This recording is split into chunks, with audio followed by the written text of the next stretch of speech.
Hey cats, have you ever thought about building your own home? Today I'm going to touch on some of the basics of doing it yourself home construction.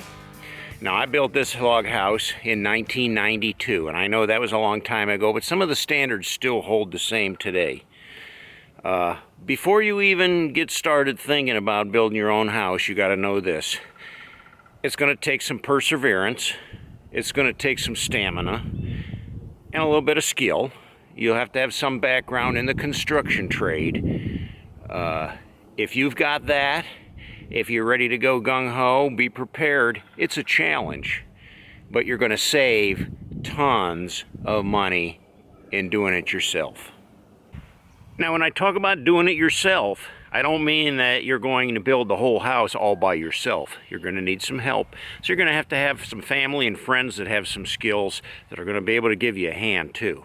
But before you get started with any of that, there's a lot of groundwork to be done. Obviously, one of the first things you're going to need is a decent piece of property. You'll want to look for something that's high. You'll see, the road is down this way on ours, and it's low down there, and we come up the driveway, we kind of come up a hill. So the house itself is sitting on the highest point of the ground. So you're going to want to look for something that's well drained. When looking for a piece of property, you'll want to be aware of some red flags, transmission lines coming over your property. What does the neighborhood look like? What are the schools like? There's all kinds of little details you're going to want to check before you make that purchase on that property to make sure it's ideal for you. And they're not always exactly ideal, but you might find something that comes right within the range of what you're looking for. Now, there's some things you may want to consider before buying the property. You may want to check with the local zoning commission and make sure that everything you want to do is going to be okay. You'll want to ask about the water sources. What's the water like in the area? Can I drill a well? Do I have to come up with another means of water? Is there city water hookup? Those things you're going to have to know before you purchase your property, so you know what you're getting. You don't want to buy the property and find out later that there's no way to get water in there and that the wells are sour. You can also go to the local courthouse, the county courthouse, and you can look up records on the property. You can find out who has right-of-ways. There may be old gas line right-of-ways through your property. Someone may even have mineral rights to your property. That means they have the right to dig the ground underneath your property. Check with the county courthouse, look at the records, see who has the right-of-ways, egresses, or anything like that before you decide to purchase and buy also. Do your homework. Once you own your property and you decide you're going to build, the first thing you're going to need is a set of drawings, some blueprints. So you're going to need to decide what kind of house you want, what you can afford, and then you're going to have to get those drawings, those technical blueprint drawings. Those are going to be important because you're going to have to submit some of that stuff to the county to get approval for certain things. In most cases, you're going to have to buy those blueprints.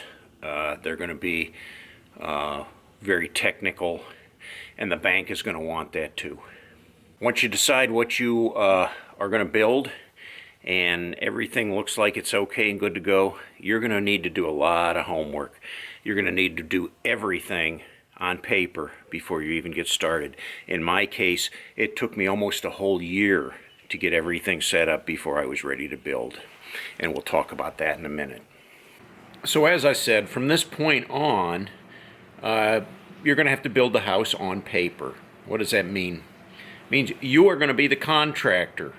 You're going to be responsible for this entire job from start to finish.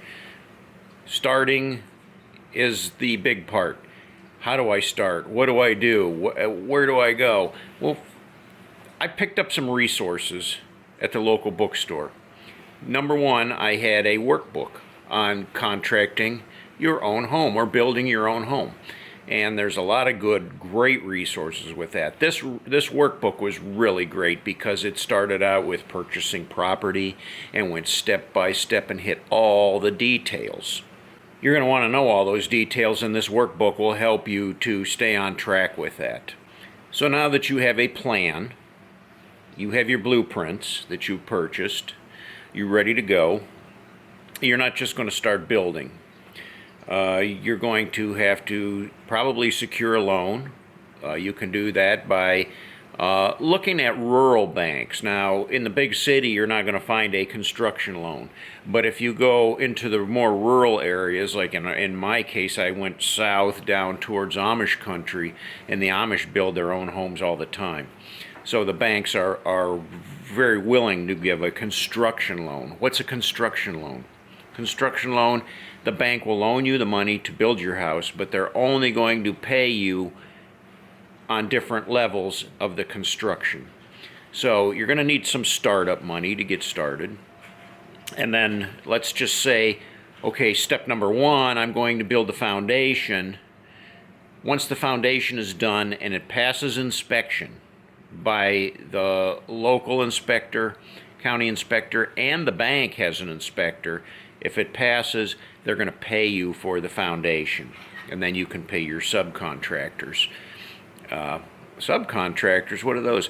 Subcontractors are people that are going to work for you because you can't possibly do everything. In my case, I didn't know how to lay block. I'm not an electrician. I'm not a plumber. And in a lot of cases, those have to be done by certified plumbers, certified electricians for them to pass inspection. Otherwise, you'll be very hard to get approval, at least in this county. So I'm going to know where every single penny is going to be spent on this project that'll bring me up to a total. And how am I going to do that? I have to look at my drawings. I have to decide how big my foundation is going to be. I have to find somebody that's going to dig the foundation. What are they going to charge? Are they going to be willing to finish the job and then get paid after the job is done, or do they want money up front? All those details have to be figured out ahead of time. What kind of block am I going to use on my foundation? Am I going to have a basement?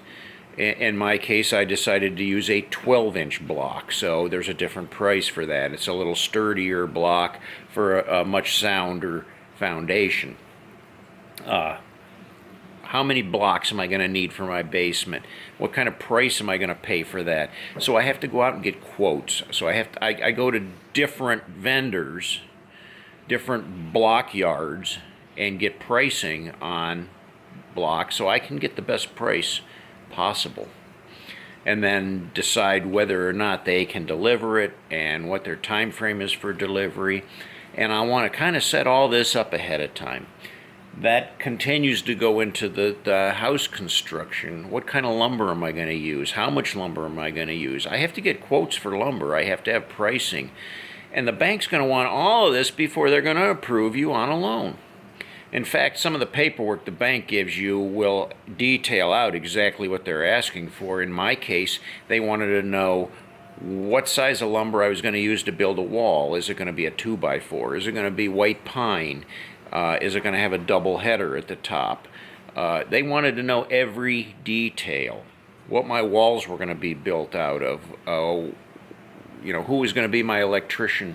They wanted to know all that ahead of time. So when I say building it on paper, that's what I'm talking about. All that has to be done ahead of time before you even start digging a shovel in the ground. You're going to have to know who's going to do it, how it's going to be done, and a time frame. You're going to have a schedule for this. Have you thought about the local power company? Like, how are you going to get electricity to your home? In our case here, there's a big backup for that, so you have to go far into advance, probably like at least 6 months into advance before they will even consider running power out to your house. In my case, because my house sat farther back, I had a choice to either have a transformer and have it underground, which was extremely costly, or I could have telephone poles run up towards the house and then run a wire into the house. And I had to actually pay for the telephone poles on my property. So I had to reflect all of that price into my building schedule as well. So now I've gathered all my figures. I've got quotes for lumber. I've got quotes for block. I've got quotes for roofing shingles, what color, what kind, every detail, every single detail, what kind of wallboard I'm going to use in the house,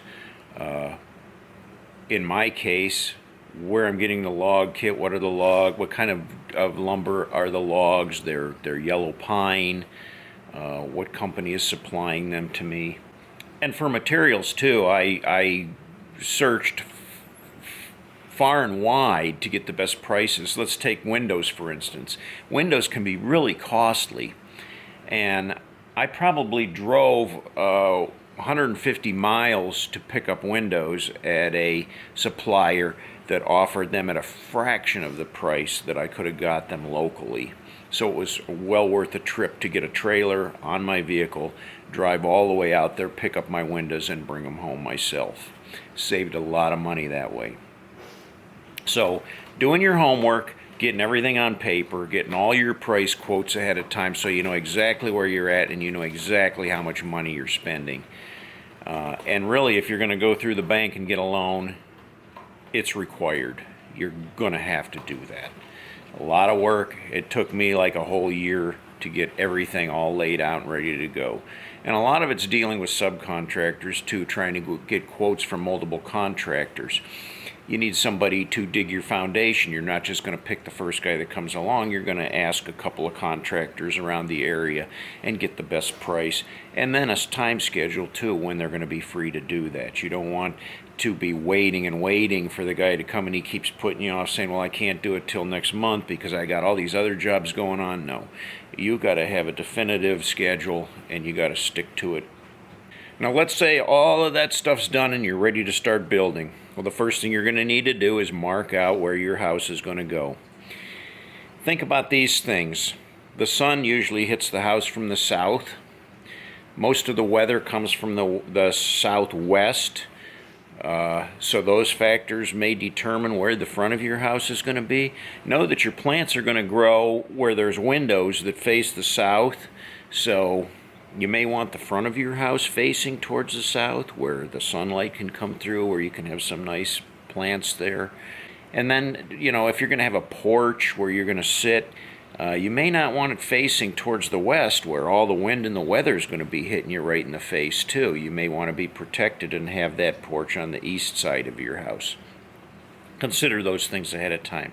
What's your view? What are you going to be looking at when you look out your windows? What are you going to see? Is your main picture window open up to the neighbor's property, or does it open up to the back, nice scenic, where you're going to see the deer grazing in the back, or you know, something a little nicer? Before I start doing anything, I'm going to have to mark out where the exact corners are of my house. All four corners need to be staked with a stake on each corner.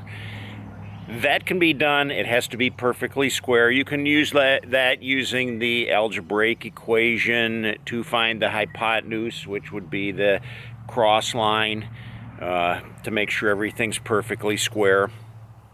And once your four corners are staked, you're going to install batter boards. Batter boards? What the heck are those? Those are going to sit out here a little further in the yard. They're not going to be up near the corner of the house. They're going to be more out here. You're going to keep them away from the foundation because you don't want those disturbed. This is what a batter board looks like, and actually it's going to have little marks on it where the string is going to cross, and the once you stretch your string, you know, your string will lay. The string will run straight down the side of that house and come right on top of that batter board that way. And the other string will come right down along this side of the house and come right out here, and you'll have a mark on this batter board as to where those, and then that way you can always stretch your strings, and the strings will end up coming, you know, right across the corner, and you'll always be able to drop down off that string and find that exact corner. So it's like an invisible point at that. So then the contractor can dig that whole foundation out, and you won't have a stake there that he's going to disturb. Everything will be back away on those batter boards. Well, now I've got my schedule set. Contractor's coming to dig the basement. I want him to dig all the dirt out of there, and I want to know ahead of time where that dirt's going. Am I going to use it to backfill up against the foundation? Am I going to push it away somewhere else? And I also want to stay on schedule with the foundation, the block layer, the guy that's going to pour the footers and lay the block. Because I don't want once I get my basement dug or my foundation dug, I don't want it to fill up with water because it's set for weeks and weeks and weeks, and then the sides start to cave in. That's important to stay on schedule also. So I hired a contractor. He's going to bring a truck and he's going to pour the footers first. Those footers have to set up. Those footers in this county have to be inspected before any block can go on them. So they have to be done to code. And then once that's inspected, then the block guy comes in and he lays the block and builds the foundation. I couldn't lay block. I probably could, but I wanted it done right, and I wanted to make sure that I wasn't going to have a shoddy foundation, that I wanted a nice solid foundation on my house, so I thought I'd better hire a professional. Again, I went out and I found moldable block layers. I got quotes from them, and I found the guy that could stay on my schedule and that was proven that he did quality work. He came out and he put the block up. It passed inspection. The bank came out and looked at it, passed inspection, and they wrote me a check, and I was able to pay the block layer and the guy that dug the foundation. Now it was time for the lumber. Time to start doing some building. I had to put a deck on the basement, the first floor, and then start putting walls up. In this case, they were these logs that we put up. But I didn't want that lumber just sitting on the property waiting until I was ready to build, because lumber, once it gets wet, it starts to warp and twist. It gets moisture in it. You don't want that lumber sitting around. So you want, again, staying on schedule. That lumber gets delivered, bam, you start putting it up right now. In our case, the logs were delivered, and the next day we started putting logs up. We didn't want those logs laying on the ground, just sucking up moisture from the ground. So far, so good. We're staying right on schedule. We're referring to our workbook that's showing us details, things we may overlook, things we may have missed. Some walls have to incorporate plumbing, heating, so they have to be framed in properly to be able to fit those ductworks in, or that plumbing, the bathroom drains, the sewer drains. So this is where my field of expertise came in, because I knew framing and I knew building construction, and I was able to, with the help of my father and family and friends, get the entire place framed up. Now, again, help is important, because when I got up to the second floor and started putting the framing in the roof, I found out that it was over our head. My dad and I couldn't really frame the roof in by ourselves. We needed more help. And I had a friend that was a carpenter, and he showed up with his father, who was also a carpenter, and the four of us were able to get the entire roof framed up in one day. So that was really cool. But little details like that make a big difference. Once all the framing was done, again, the inspector came out, the framing inspector. He passed all the framing.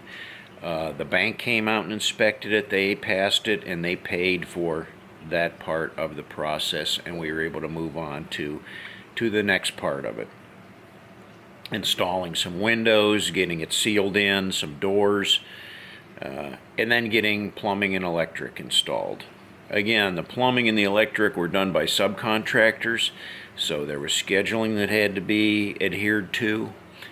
Some things had to be done in sequence, in a certain time frame, in a certain way, so that was a little difficult to deal with. And when you're dealing with subcontractors too, remember, you're the boss, and you have to be firm with some of these guys. My plumber was very lax on showing up, so I was on the phone almost every day with him saying, "Where are you? I want this plumbing done. You need to get out here." And he said, "Well, I had another job I had to go to, and I might be there this afternoon." And then he wouldn't show up again.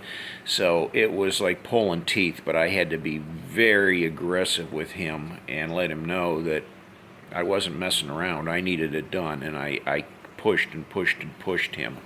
Now, as I said, the whole project, doing it yourself, is a challenge. It takes a lot of stamina, a lot of perseverance. It can get frustrating. You got to stay with it. You got to keep going. It can be exhausting. Work from morning till night. And I slept on the property in a camper trailer, so I didn't have to go home. I took a lot of time off work to do the job. And I was exhausted at the end of each day, but that was the only way it was going to happen. I had to put 100% into it. There was no ifs, ands, or buts about that. And we did run into a few glitches along the way. When it came time to put the shingles and the roof on, I felt like the weather was moving in. It was starting to turn winter, and I wanted the shingles put on the roof. Wanted that done before it got too cold. And I didn't have a lot of help at that point. So I looked for somebody. I tried to hire some Amish to do the job because it's real cheap labor. As it turned out, they weren't Amish at all. This guy was more of a crook, and he had high school kids doing the work for him, and they did shoddy work. And I ended up just asking him to leave. I paid him for what labor they did and just got him out of here and finished the job myself, and it was no easy chore. In fact, we were putting the very last shingles on the roof. It started snowing and blizzarding, so we just barely got under the wire with that. Now, the bank's not going to make their final payout until they get what they call turnkey. House has to be ready to be moved into. In this case, our bank wanted carpet installed and everything. They wanted it done. I even saved money on that because instead of going to a carpet dealer that charges you the overhead, I ordered my carpet directly from the carpet mill in Georgia, and it was delivered to the truck depot here, and I had to go pick it up from the truck depot and bring this. Oh my gosh, it had to be a 1,000-pound roll of carpet. It took 4 of us to get it off the truck and drag it into the house. And then I had a professional carpet installer come out and install the carpet for us. Bank finally made its final payment. Everything was good and done, and we were ready to move in. But I'm telling you, big challenge, but the money we saved was ridiculous. Probably saved 50% on the construction of doing it yourself. I just wanted to give you that heads up, give you some insight. There's a lot of details, there's a lot of things to know. Like I said, go to the library, go to the bookstore, purchase some books so you'll have them with you, or go to the library and just take out the books if you can find them. Contracting your own home, building your own house, and then even a textbook on construction techniques. You know, how to build a staircase, how to build a handrail, how to frame in a wall. And that way you'll have that resource. If you run into questions, you'll always have those resources there to come back on. So there you go, cats. That's my take on do-it-yourself house building. I'm sure you'll have questions. Comment below. Be sure to like the video, share it, and subscribe.